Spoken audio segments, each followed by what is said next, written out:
മലപ്പുറം നിലമ്പൂരിൽ പട്ടാപ്പകൽ പുലിയിറങ്ങി. ചാലിയാർ പഞ്ചായത്തിലെ മണ്ണുപ്പാടത്തെ റബ്ബർ തോട്ടത്തിലാണ് ഇന്ന് രാവിലെ പുലിയെ കണ്ടത്. ആളുകളെ കണ്ടതോടെ പുലി ഓടിമറഞ്ഞു. കൂടുതൽ വിവരങ്ങളുമായി മലപ്പുറത്ത് നിന്നും ശിവദാസ് കന്മനം ചേർന്നുണ്ട്. ശിവദാസ്, എപ്പോഴാണ് സംഭവം?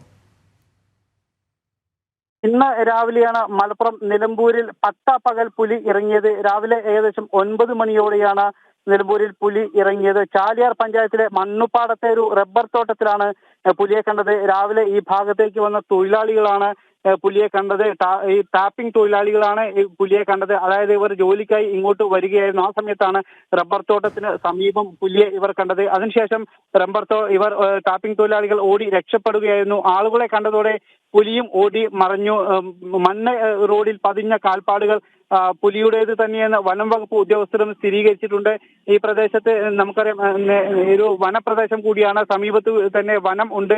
ആ വനത്തിൽ നിന്നും ഇങ്ങോട്ടേക്ക് ഇറങ്ങിയതായിരിക്കാം എന്നാണ് നിഗമനം. എന്തായാലും പുലി ഇറങ്ങിയത് കൊണ്ട് തന്നെ ഈ ഭാഗത്തുള്ള ആളുകളെല്ലാം തന്നെ ഭീതിയിലാണ്. വിഷ്ണു. ശരി, ശിവദാസ് കന്മനമാണ് വിവരങ്ങൾ നൽകിയത്.